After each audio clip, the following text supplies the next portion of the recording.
Pueblo de María, un programa sobre las revelaciones y devociones marianas en el mundo, las apariciones, los mensajes, profecías y testimonios personales. Entre amigos compartiremos experiencias, inquietudes y milagros. Pueblo de María.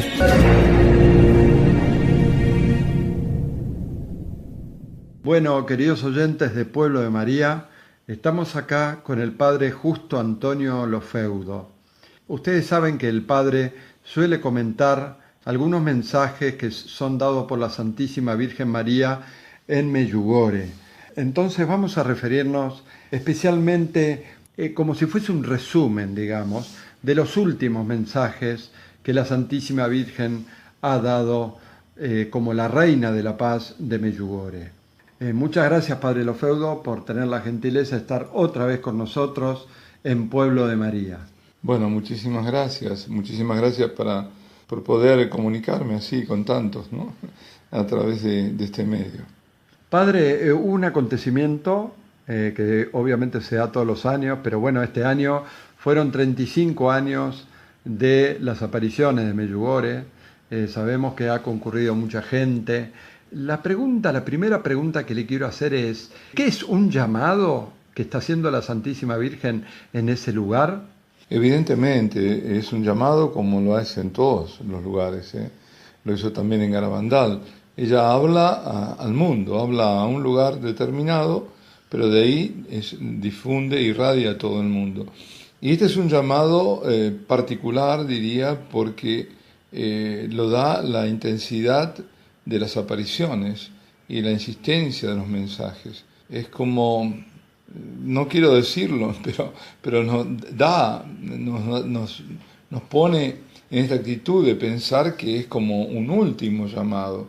Sobre todo lo digo no por lo que haya dicho la Virgen en Medjugorje, sino por lo que la Virgen dijo en Fátima, o más bien lo que Sor Lucía dijo cuando comentó en una carta diciendo que era en la batalla final la que se iba a entablar en estos últimos tiempos entre la Santísima Virgen y el demonio.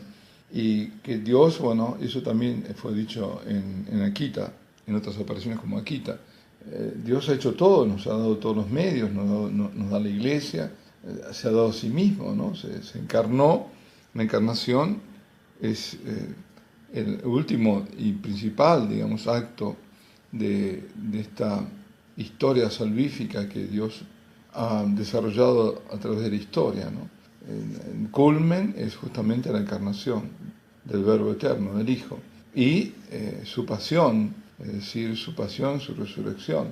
Es este evento pascual el que es el culmen de la salvación del hombre. Pero como a través de la historia también esto ha sido negado, o sobre todo en este tiempo ignorado, y además donde en el propio medio que es el nuestro, que es el medio de la fe, hay mucha indiferencia, Dios en estos tiempos en que la fe se ha enfriado, pues envía a su madre como último recurso, como diciendo, ya no hay más. Dios ha enviado a los profetas en el Antiguo Testamento, Dios ha enviado al Hijo, es decir, esa procesión, ¿no? El Padre envía al Hijo, el Hijo envía al Espíritu Santo, el Hijo funda la Iglesia es la presencia de Cristo, además, aquí sobre la tierra, por esta obra del Espíritu. Y el último envío es que el Hijo envía a su madre.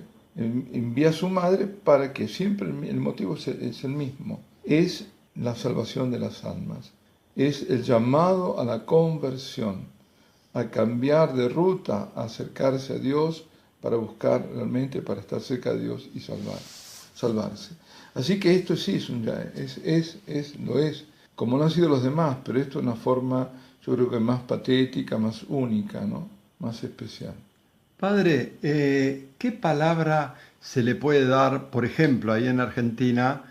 Hay muchísimas personas que quisieran ir a Medjugorje. Por ejemplo, hay muchos que han visto esta película Tierra de María y sueñan, por así decirlo, poder ir a Medjugorje. Y Por otro lado, digo yo, ¿no? ¿Qué se le puede decir a esas personas que por ahí no tienen, bueno, que no tienen los medios económicos para poder ir a Medjugorje?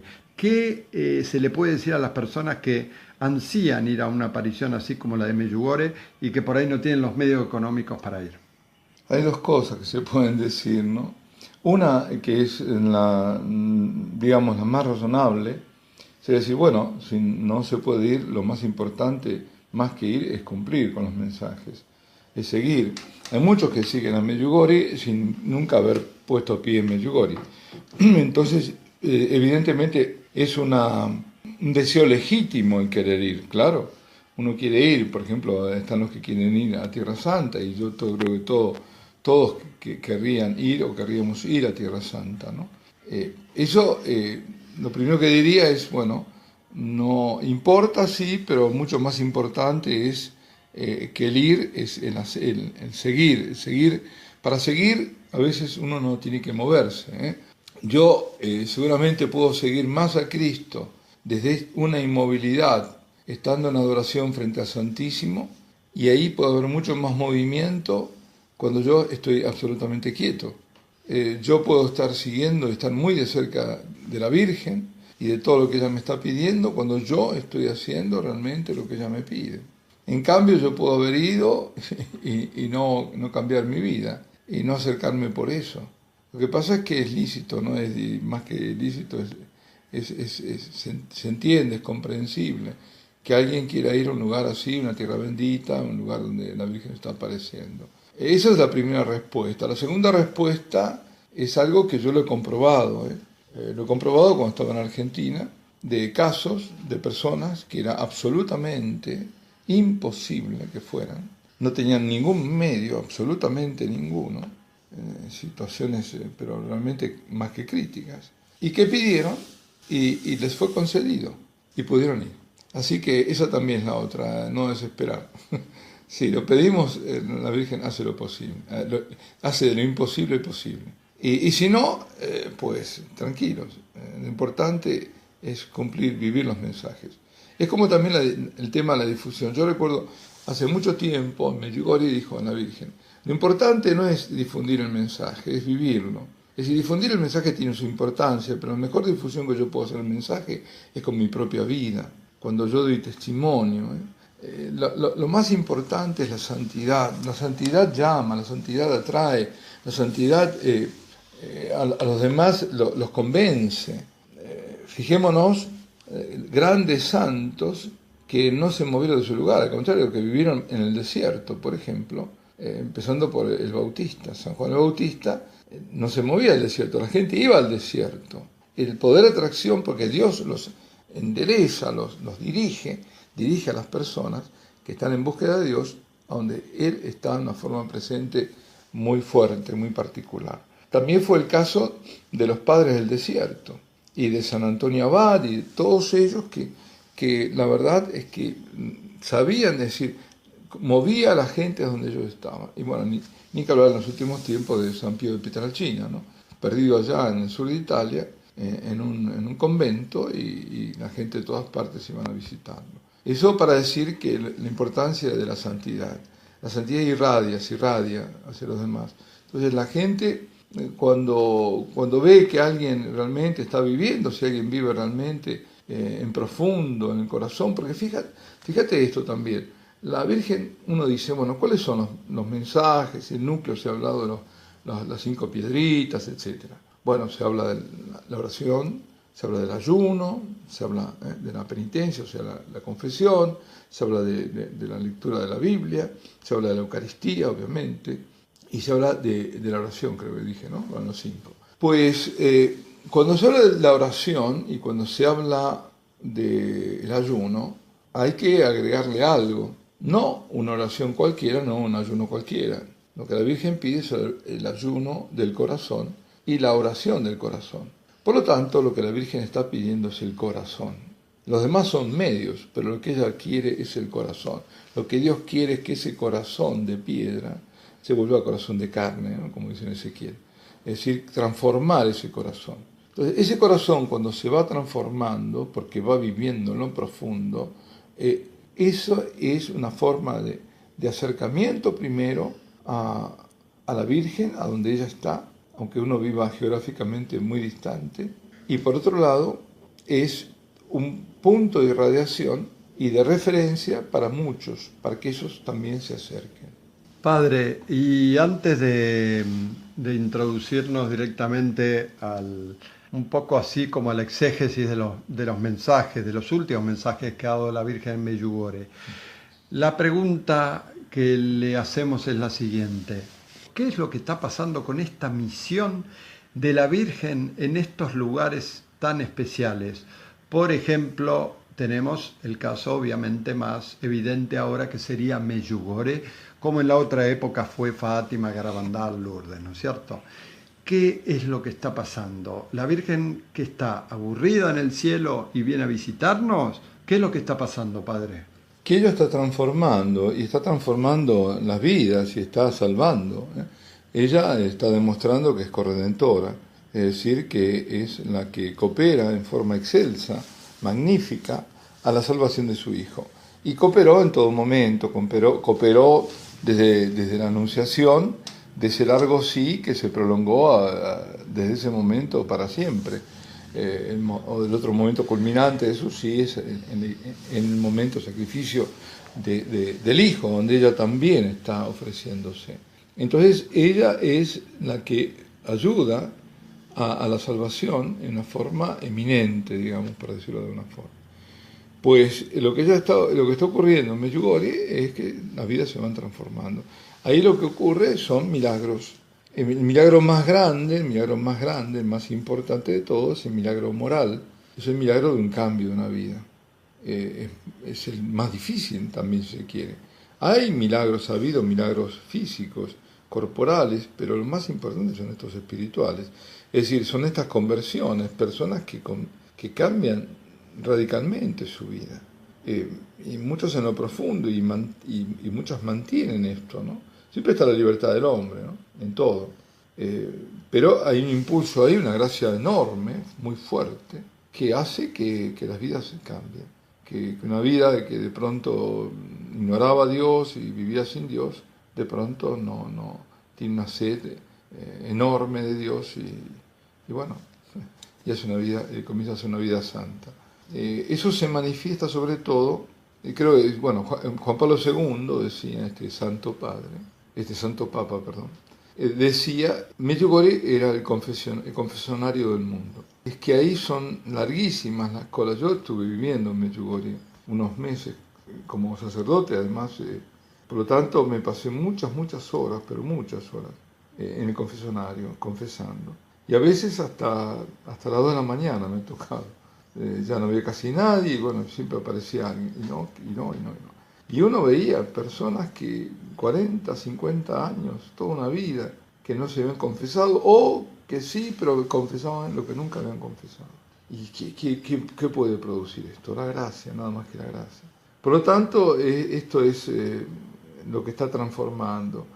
El plan de Dios es un plan universal, pero parte siempre de lo personal. Por eso, la primera insistencia para la conversión es la del pecado.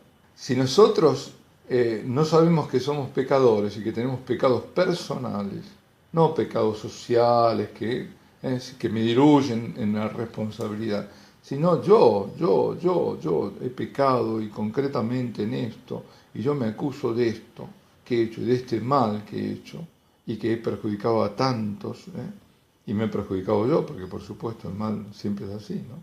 Pues si yo esto no lo reconozco, evidentemente no puede haber conversión.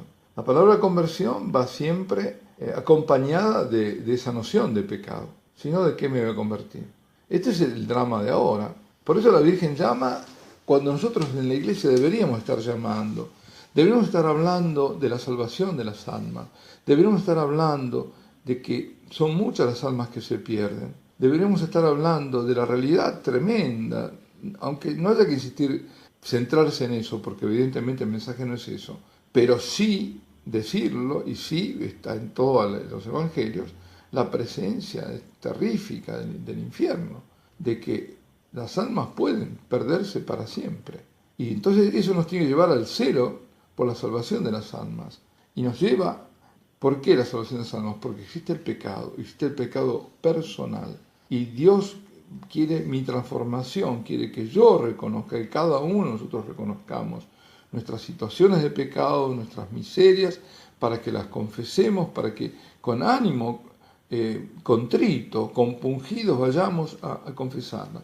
Decía, creo que San Ambrosio, que la verdadera confesión, la buena confesión, comienza con las lágrimas y termina con las lágrimas. Comienza con el llanto de quien se siente miserable, que siente que el mal ha anidado en su corazón, que ha hecho daño a otros, a sí mismo, y ha ofendido sobre todo a Dios. Porque el primer mal es ese, la ofensa a Dios. Y por eso llora esa situación y muestra su dolor, su compunción. Así comienza y termina con el llanto de la alegría, del gozo de haber sido perdonado por Dios. Ahora, Padre, quisiéramos entrarnos directamente en los últimos mensajes de Medjugorje. Usted ha escrito una especie de comentarios respecto a estos últimos mensajes y nos gustaría que nos hable de lo mismo. Si usted es tan amable, por ejemplo, nos podría leer alguno de estos últimos mensajes de Medjugorje y después comentarlo. Bueno, uno que fue impactado mucho, yo creo, a todos, y que muchas preguntas hicieron, fue el mensaje del 2 de junio. Y la Virgen dijo lo siguiente: queridos hijos, como madre de la Iglesia, como vuestra madre, sonrío viéndolos cómo vienen a mí, cómo se reúnen en torno a mí, cómo me buscan. Mis venidas entre vosotros son prueba de cuánto los ama el cielo. Dios les señala el camino a la vida eterna, a la salvación. Apóstoles míos, ustedes que se esfuerzan por tener un corazón puro y a mi Hijo en él, están en el buen camino. Ustedes que buscan a mi Hijo, buscan el buen camino. Él dejó muchos signos de su amor, dejó la esperanza. Es fácil encontrarlos, están prontos al sacrificio y a la penitencia, y tienen paciencia, misericordia y amor por su prójimo. Muchos de mis hijos no ven y no escuchan porque no quieren hacerlo. No aceptan mis palabras y mis obras, y sin embargo es a través de mí que mi Hijo llama a todos. Su espíritu ilumina a todos los hijos con la luz del Padre Celestial, en la unidad del cielo y la tierra, en amor mutuo, porque el amor llama al amor y hace obras más importantes que las palabras. Por ello, apóstoles míos, oren por vuestra Iglesia, ámenla y hagan obras de amor. A pesar de ser traicionada y herida, ella está aquí porque viene del Padre Celestial. Oren por sus pastores para que en ellos puedan ver la grandeza del amor de mi Hijo. Gracias. Bueno, dice mucho, ¿no? Dice muchísimo, daría para horas. Yo me querría centrar, no sé, es como que hay dos partes que se pueden dividir, ¿no? Para mí diferenciadas. En la primera parte nos reasegura acerca de la bondad del camino que hemos emprendido, siguiendo al Hijo, que es el camino, el único camino, el camino a la verdad y la vida, es Jesucristo. Entonces ese camino de conversión es un camino de seguimiento de Cristo, la secuela de Cristo. Y eso implica un camino de llevar la cruz. Y llevar la cruz, ¿qué significa? Aceptación del sacrificio, de penitencia, de un esfuerzo por purificar el corazón. Esa purificación del corazón, además, se realiza sacramentalmente en buenas confesiones. No en que yo voy a alargar una listita y no cambio nada. Eso no tiene ningún efecto. Incluso puede llegar a que no reciba el perdón. Si yo no tengo compunción, si no tengo dolor por el pecado, si yo voy al confesor como si fuera un psicoterapeuta, ¿no? Y a justificarme, eso lo digo porque se da mucho. Bueno, yo no fui yo, yo voy ahí y digo, yo me acuso de esto y yo soy responsable de esto. Pero si voy a buscar, no sé, un sacerdote que me dé la razón y hablar además encima del pecado de otro, sino del mío, pues eso no funciona así. Eso no es un camino penitencial, eso no es un camino de conversión. La Virgen, ni de purificación del corazón. La Virgen habla de purificar el corazón. Y nos habla de paciencia, que es una virtud que tenemos que, como todas las virtudes, que trabajar sobre ella, como también sobre la humildad, como también sobre la prudencia, todas esas grandes virtudes, y la misericordia, el amor. Todo eso hace que en el fondo nos convertamos en lo que ella quiere, apóstoles de María. Yo decía, ¿no? Anteriormente estaba diciendo, es la línea del envío, uno envía a otro. El Padre envía primero a los profetas, pero bueno, luego en esta historia de la salvación, que es el culmen de la historia de la salvación, el Padre envía al Hijo. El Hijo luego envía al Espíritu Santo, que viene por el Padre y por el Hijo. Y luego María es enviada, es la enviada de la Santísima Trinidad, ¿no? Es la enviada de estos tiempos. Y la Virgen envía a sus apóstoles. Ella los prepara a través de este camino de conversión, de este primer llamado a la conversión, a que la sigan. Por eso todo esto tiene un sentido de que no es una sola aparición, es todo un camino a través de 35 años de preparación.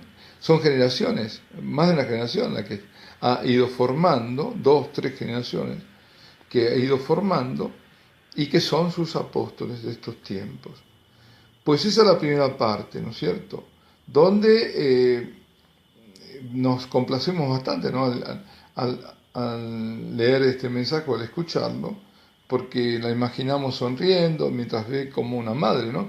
Que se acercan sus pequeños, la buscamos y queremos aferrarnos a ella para que nos proteja, para que nos guíe.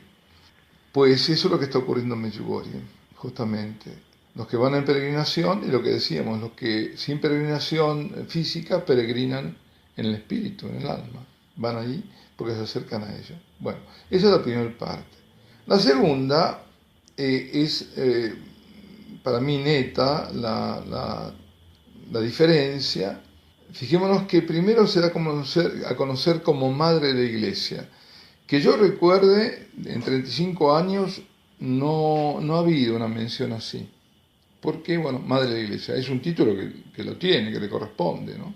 Sin lugar a dudas. Fue proclamada en el Concilio Vaticano II, Pablo VI, madre de iglesia, y todos se pusieron de pie y aplaudieron, ¿no? Porque es madre de la iglesia, no hay duda. Pero yo creo que eso se conecta, el comienzo, cuando se da a conocer como madre de la iglesia, para hablar de esta iglesia, para decir que tenemos que orar por la iglesia, que es la iglesia de Cristo, tenemos que amarla y tenemos que hacer obras de amor. El amor se manifiesta en obras, yo no en declamaciones.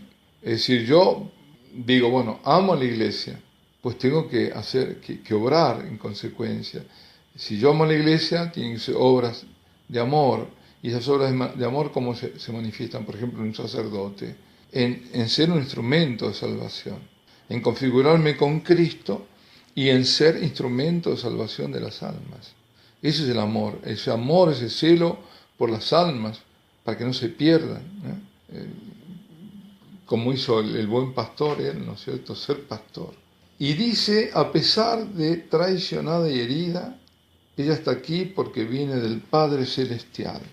Fijémonos, viene del Padre Celestial, es fundada por Cristo, es siempre lo mismo, ¿no?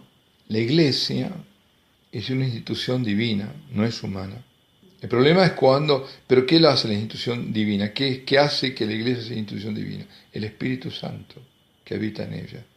Entonces, y eso viene todo de Dios, todo emana del principio, que es el Padre. Pues esta Iglesia, que es santa, y que está aquí, y que está para la salvación de los hombres, ese sacramento, fundamentalmente, ¿dónde está aquí para salvar a todos los hombres? Pues es traicionada y es herida. Constantemente lo ha sido.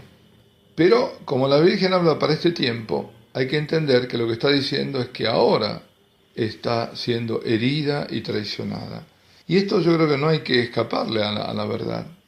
Y cuando se la hiere, sin duda es que es el pecado la que hiere a la iglesia. Yo me acuerdo, eso lo mencioné, ¿no? El Papa Benedicto, cuando fue en su viaje a Fátima, que fue en mayo del 2010, un viaje por otro lado sorpresivo, no estaba en el planteo de nada. Ahí eso también nos da que pensar, nos tiene que dar por qué va él de golpe a Fátima. Yo creo que va un poco para reparar. Cuando en el 2000 habían dicho que que era todo, que se refería al pasado, de pronto él va ahí y dice, no, está abierto al futuro. Y tiene que ver con el Papa y tiene que ver con lo que va a acontecer. Es decir, que no ocurrió lo que ahí se dijo, sino que, mejor dicho, lo que ahí se dice no es algo que haya ocurrido, sino que va a ocurrir, que está en proceso además. Es decir, se ve una gran persecución, incluso cruenta, y donde se ve, un obispo de vestido de blanco, que creen ellos que es un papa, llama la atención que hayan dicho un obispo vestido de blanco, y habla del papa, ¿no? Y habla del martillo y todo eso. Él va ahí y además de eso habla de una realidad aterradora que había que aceptar. Dijo él, la mayor persecución de la Iglesia, hablando justamente de esta persecución, no viene de afuera, sino que los sufrimientos vienen de adentro, del interior de la Iglesia, del pecado que existe en la Iglesia. Estas palabras, por supuesto, de iglesia traicionada y herida, sí, nos entristecen, pero no nos sorprenden. Desde el comienzo fue así. En el primer colegio de los apóstoles, que eran los obispos hoy, estaba Judas. Y siempre ha habido Judas, quienes la traicionaron. Incluso algunos que quisieron reformarla, pero desde afuera, no desde adentro. En este momento me viene a mi mente Lutero, dentro de poco van a cumplirse 500 años de Lutero, y Lutero también traiciona a la Iglesia. Al comienzo, con el tema de las indulgencias, por ejemplo, que había un tráfico de indulgencias, tenía razón, y había que reaccionar, pero se fue, pasó al otro lado, y no solo produce el cisma, sino que produce herejías, ¿no? Entonces, ese es el peligro, ¿no? Terminar en la herejía, que a veces es peor que el cisma, Entonces, si ya está al comienzo y a través de toda la historia, no olvidemos que en todo siempre está la libertad del hombre, ¿no? Y en esta libertad del hombre, aún un hombre que ha sido elegido por Dios, y pienso en el sacerdocio, y de ahí en más a todas las demás grados, además es próximo grado, no demás, que es del orden sagrado, que es el del obispo, pues, como se dice, ¿no? También se puede traicionar a Cristo. ¿Y cuándo el hombre traiciona la elección de Dios? Cuando en el corazón del hombre anida la soberbia, anida la ansia de poder, la riqueza. Eso le pasó a Judas, ¿no? La codicia, también la envidia, cuando afán de dominio, poder, ¿no? Cuando no se siente amor por la verdad, y entonces ahí se manifiesta en intenciones que no son puras, que no son claras. Los malos sentimientos oscurecen a las virtudes, las hacen vanas. Y es cuando Satanás va tomando posesión de ese corazón, e inspira la conducta. Y ahí está la traición, Por eso digo, así es, eso que pasó con Judas se ha ido manifestando y sigue ocurriendo. Y yo creo que la Virgen nos está alertando al decir eso. Y nos alerta a todos como fieles, y nos alerta a los pastores, en el mínimo grado que es el mío, al mayor, para decir, atención, no herir a la Iglesia, no traicionar a la Iglesia, no herir a Cristo, no traicionar a Cristo. ¿Cómo se manifiestan hoy esas heridas, esa traición? Traición es cuando se niega o se distorsiona la palabra de Cristo. La palabra de Cristo es clara. Y cuando yo distorsiono esa palabra, la estoy traicionando a Cristo. Cuando yo distorsiono las enseñanzas de Cristo, estoy distorsionando, estoy traicionando. Cuando no lo anuncio como el único Salvador, cuando bajo a pactos, desciendo a pactos, por ejemplo, un falso ecumenismo. Un falso ecumenismo. donde, bueno, parecería que hay distintas formas de llegar a la salvación, distintas vías de llegar a Dios, hay que respetar a cada una, yo no puedo imponer nada, como si yo impusiese algo. Nosotros no imponemos, en todo caso proponemos la verdad, la decimos. Nadie obligamos a creer en Jesucristo, pero tenemos que decirlo. Si no decimos, si no manifestamos, si no anunciamos al Salvador y cuál fue su obra de salvación, que está en la cruz, y sus enseñanzas, que están en los evangelios, y que están en todo el magisterio de la Iglesia, pues entonces estamos traicionándolo de alguna forma, claro, porque no estamos diciendo la verdad, porque estamos bajando a pactos, descendiendo a pactos por otros motivos, lo que sean.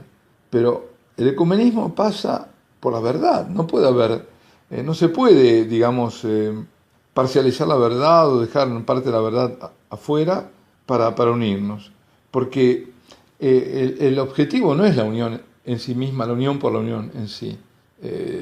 Los mafiosos también se unen, para hablar de un caso extremo, pero lo que importa es unirse en la verdad, y unirse en la bondad, y unirse en el amor. ¿Y qué amor y qué bondad puede haber si no está la verdad completa? Si Cristo no está en todo, si yo lo presento para unirme como que no es el Hijo de Dios, pues no, yo estoy traicionando a la Iglesia, estoy traicionando a Cristo. Entonces, esa verdad, también traicionar es banalizar los sacramentos, presentándolos en el fondo como inútiles, ¿no? Desacralizándolos. La clave de todo, yo creo que en el fondo, siempre tiene que ser la Eucaristía. De todos los sacramentos es la Eucaristía el centro, porque es Cristo mismo. Cada sacramento transmite la gracia, ¿no? Gracia santificante. Pero es vehículo. Pero la Eucaristía es además el autor de la gracia, es Cristo mismo. Entonces cualquier ataque a la Eucaristía, que aunque sea no directo, me debe alertar, porque es una traición y grave, muy grave. Yo no puedo dar la Eucaristía a quien está en estado de pecado porque estoy cometiendo un sacrilegio. Y si yo, al que comete el sacrilegio, yo porque se la doy, y el otro está cometiendo el sacrilegio porque está en estado de pecado mortal, si yo además al otro le estoy diciendo, no, haces bien en tomar la comunión, te va a hacer bien porque además es un fármaco, es tu remedio, si estás débil. Estos son los sofismas, esta es la trampa, de decir, no, pero claro, si el que necesita en la medicina es el enfermo. No, momento, no es así, eso es una trampa. Yo no puedo dar la Eucaristía a quien realmente está en estado mortal, porque eso ya lo dice San Pablo, estará comiendo su propia condena. No, lo estoy llevando a eso, yo estoy pecando, yo soy responsable de esa alma, de la perdición de esa alma, y yo me pierdo con ella. El que busca el remedio es aquel que quiere sanarse. Pero aquel que no quiere sanarse no puede buscar ningún remedio. Si yo sigo en un estado de pecado mortal, quiere decir que no me quiero sanar. Yo acudo al remedio, que es el gran fármaco divino, la Eucaristía, cuando yo estoy dispuesto a sanarme. Hago mi parte. Pero padre, acá le voy a poner algo en el medio, y es la misericordia. ¿Cuál es la verdadera misericordia? ¿Se está entendiendo mal? ¿Hay como una confusión respecto a esto? ¿Qué nos podría decir? Bueno, que la misericordia siempre está en la verdad, y la verdad está en la justicia de Dios. Dios es misericordioso porque es justo. En Dios no hay división, no es que por un lado es misericordioso y por otro lado es justo. Por lo tanto, la justicia es lo primero que debemos ver. Es decir, para decir que hay misericordia, o para decir, mejor dicho, que yo puedo acceder a la misericordia, lo cual es una verdad absoluta, porque Dios, Dios tiene las puertas de la misericordia abiertas a todos, siempre, pero para acceder a esa puerta yo tengo que reconocer mi miseria. No es que yo entro directamente y paso por la puerta de la misericordia, como puedo pasar por una puerta jubilar, ¿no? Y ya está, y con ese acto ya estoy perdonado. No. Yo atravieso la puerta de la misericordia de Dios, accedo a esa misericordia de Dios, en la medida en que yo me reconozco miserable y busco su perdón. Entonces, no hay una misericordia así barata, ¿no? A título total, no sé cómo llamarla, pero una con tipo baratija, ¿no? Que se da sin nada. No, no. Esa misericordia tiene el precio de mi arrepentimiento, de querer recibirla para cambiar de vida. Es decir, la misericordia está vinculada a la conversión, mejor dicho, a la respuesta de conversión que yo tengo que hacer. Si no, no, es como tomar el pelo, ¿no? Decir, no, Dios es misericordioso, yo hago lo que quiero, total, Dios me va a perdonar. No, eso es tomar el pelo, eso no, eso no solo es poco serio, sino que al final se va a mostrar trágico. Padre, en uno de los mensajes, si bien habla de la iglesia traicionada, también habla de una iglesia herida. ¿Usted nos puede aclarar un poquito, a ver qué es lo que quiere decirnos la Madre con eso? Sí, bueno, intento. Probablemente quiere decir mucho más, pero espero no estar desviado en lo que ella nos quiere transmitir. Por ejemplo, bueno, creo que decíamos de traicionada también, yo creo que la traición es la banalización de los sacramentos. Habíamos comentado de la Eucaristía, y también hay otro, que me parece que hay otro error que ahora se oye, decir, somos todos hijos de Dios. Y eso también va por ese falso ecumenismo, ¿no? No, hijos de Dios nos hace el bautismo. Yo por el bautismo puedo decir Padre Nuestro. Es el bautismo el que me hace hijo de Dios. Porque fíjate qué ocurriría. Si todos somos hijos de Dios, entonces ¿para qué me voy a bautizar? Entonces el bautismo no hace falta. Si es el bautismo que me hace hijo de Dios, ¿para qué? Si yo ya soy hijo de Dios sin el bautismo. Esto es terrible también, ¿no? ¿A qué nos lleva? A la destrucción del sacramento, a la destrucción de toda la iglesia. Pero yendo a la pregunta específica que me haces. Bueno, herida, por ejemplo, yo pienso ahora en la iglesia herida, y pienso en la iglesia de Oriente. Digo la iglesia de Oriente, me refiero no solo a la de Irak, no solo a la de Siria, con todo lo que está ocurriendo, sino también a la iglesia china. En cuanto a la China, uno tiene que hacer referencia siempre a ese gran cardenal, que ya debe ser nonogenario, que es el cardenal Zen, que no se rinde, maravilloso el cardenal chino. Y con respecto a la iglesia de Oriente, bueno, ha habido incluso compatriotas nuestros, ¿no? Del Verbo encarnado, sacerdotes y religiosas, una religiosa al menos, que nos han mostrado la realidad de lo que está ocurriendo ahí, con ese Estado Islámico que ha sido un invento, y que es un invento trágico, que está llevando a la muerte. Entonces, esa iglesia de golpe se siente abandonada, siente que ve que sus hijos los masacran, los mutilan, los decapitan, las mujeres son violadas, esclavizadas, los niños decapitados, los pastores y obispos, sacerdotes torturados, por odio a la fe en Cristo, el odio fidei, ¿no? El odio a Cristo. Ellos lo viven como una traición de una madre, la madre iglesia, que no defiende a sus hijos. Porque nadie dice nada. Ahora, no se escucha una defensa. A los refugiados, primeros refugiados fueron los cristianos. Tampoco se pidió por ellos. Es decir, una iglesia que sufre sola y que se ve en ese abandono, incomprendida. Eso es una herida. Yo creo que también la traición y la herida van juntas, ¿no? Eso también no me cabe duda. Pero todo esto tiene un clamor y no se puede callar. Todo silencio en estas circunstancias es cómplice de la apostasía, es cómplice de la degradación. Por eso los pastores deben hablar, sobre todo todos, empezando por los obispos, ¿no? No deben callar, deben siempre denunciar el mal, iluminar con la verdad a los fieles, esto siempre. y no debemos nunca descender a la tentación de ser alabados por el mundo. El Señor dijo que, al revés, ¿no? Bueno, dijo, ay de vosotros cuando seáis alabados, ¿no? Cuando todos hablen bien de vosotros. Los mismos hicieron con los falsos profetas. Debemos aceptar el martirio del rechazo. Eso es lo que nos corresponde, ¿no? A todos. Y pedir al Espíritu Santo en este tiempo que nos dé la luz para en momentos de oscuridad, en momentos de confusión, poder ver la verdad y proclamar esa verdad, transmitir esa verdad. Y por otro lado, que nos dé también la fortaleza para soportar todo lo que estamos viviendo y lo que se vendrá encima. Bueno, Padre, le agradecemos muchísimo el haber podido aclararnos todo esto, y si es tan amable nos puede dar una bendición. Sí, con mucho gusto.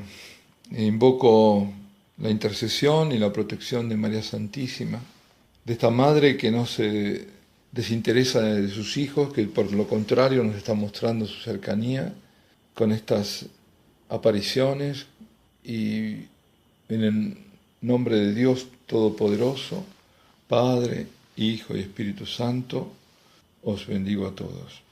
Muchas gracias, Padre. Dios lo bendiga. Muchas gracias.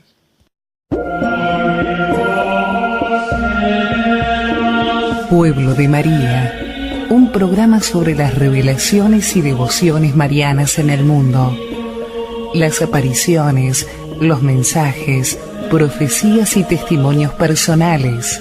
Entre amigos compartiremos experiencias, inquietudes y milagros. Pueblo de María.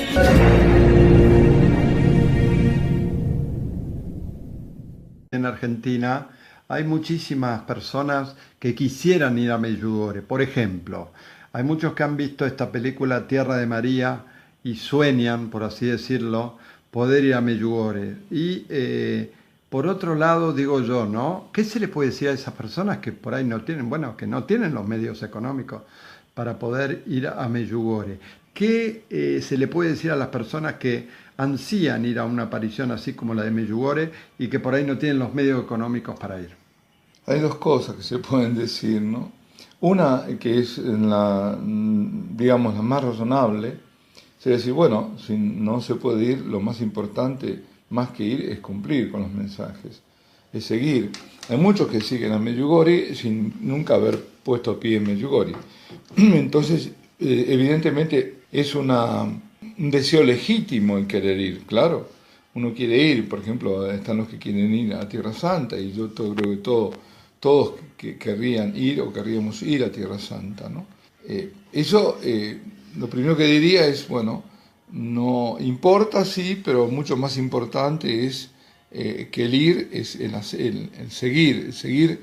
Para seguir, a veces uno no tiene que moverse, Yo seguramente puedo seguir más a Cristo desde una inmovilidad, estando en adoración frente al Santísimo, y ahí puede haber mucho más movimiento cuando yo estoy absolutamente quieto. Yo puedo estar... Y su pasión, es decir, su pasión, su resurrección, es este evento pascual el que es el culmen de la salvación del hombre.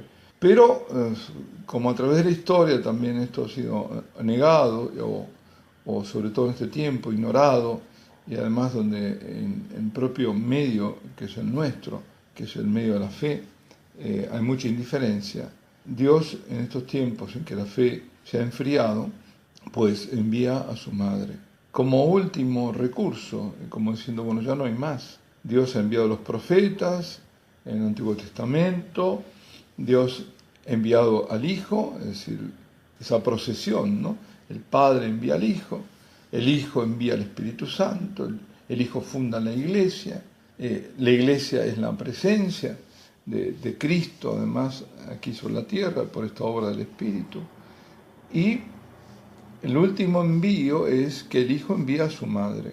Envía a su madre para que siempre el motivo es el mismo. Es la salvación de las almas. Es el llamado a la conversión, a cambiar de ruta, a acercarse a Dios para buscar realmente, para estar cerca de Dios y salvarse. Así que esto sí es un ya, lo es, como no han sido los demás, pero esto es una forma, yo creo que más patética, más única, ¿no? Más especial. Padre, ¿qué palabra se le puede dar, por ejemplo, ahí? Siguiendo, estar muy de cerca de la Virgen y de todo lo que ella me está pidiendo cuando yo estoy haciendo realmente lo que ella me pide. En cambio, yo puedo haber ido y no cambiar mi vida y no acercarme por eso. Lo que pasa es que es lícito, ¿no? Más que lícito, se entiende, es comprensible que alguien quiera ir a un lugar así, una tierra bendita, un lugar donde la Virgen está apareciendo. Esa es la primera respuesta. La segunda respuesta es algo que yo lo he comprobado. Lo he comprobado cuando estaba en Argentina, de casos de personas que era absolutamente imposible que fueran. No tenían ningún medio, absolutamente ninguno, situaciones pero realmente más que críticas, y que pidieron y les fue concedido y pudieron ir. Así que esa también es la otra, no desesperar. Sí, lo pedimos, la Virgen hace lo posible, hace de lo imposible posible. Y si no, pues tranquilos, lo importante es cumplir, vivir los mensajes. Es como también el tema de la difusión. Yo recuerdo, hace mucho tiempo, Medjugorje dijo a la Virgen, lo importante no es difundir el mensaje, es vivirlo. Es decir, difundir el mensaje tiene su importancia, pero la mejor difusión que yo puedo hacer del mensaje es con mi propia vida, cuando yo doy testimonio. Lo más importante es la santidad. La santidad llama, la santidad atrae, la santidad a los demás los convence. Fijémonos, grandes. Pueblo de María, un programa sobre las revelaciones y devociones marianas en el mundo, las apariciones, los mensajes, profecías y testimonios personales. Entre amigos compartiremos experiencias, inquietudes y milagros. Pueblo de María.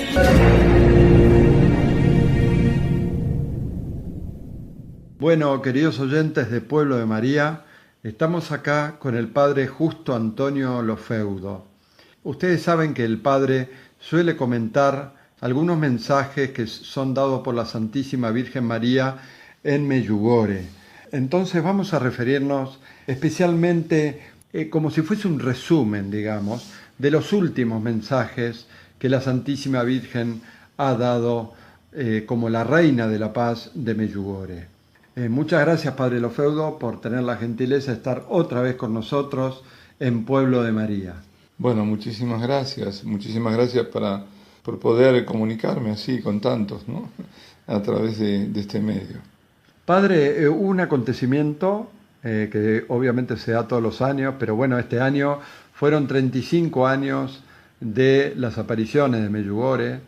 Sabemos que ha concurrido mucha gente. La primera pregunta que le quiero hacer es, ¿qué es un llamado que está haciendo la Santísima Virgen en ese lugar? Evidentemente es un llamado como lo hace en todos los lugares, Lo hizo también en Garabandal. Ella habla al mundo, habla a un lugar determinado, pero de ahí difunde, irradia a todo el mundo. Y este es un llamado particular, diría, porque lo da la intensidad de las apariciones y la insistencia de los mensajes. Es como, no quiero decirlo, pero nos pone en esta actitud de pensar que es como un último llamado. Sobre todo lo digo no por lo que haya dicho la Virgen en Medjugorje, sino por lo que la Virgen dijo en Fátima, o más bien lo que Sor Lucía dijo cuando comentó en una carta diciendo que era en la batalla final la que se iba a entablar en estos últimos tiempos entre la Santísima Virgen y el demonio. Y que Dios, eso también fue dicho en Akita, en otras apariciones como Akita. Dios ha hecho todo, nos ha dado todos los medios, nos da la Iglesia, se ha dado a sí mismo, ¿no? Se encarnó. La encarnación es el último y principal, digamos, acto de esta historia salvífica que Dios ha desarrollado a través de la historia, ¿no? El culmen es justamente la encarnación del Verbo Eterno, del Hijo.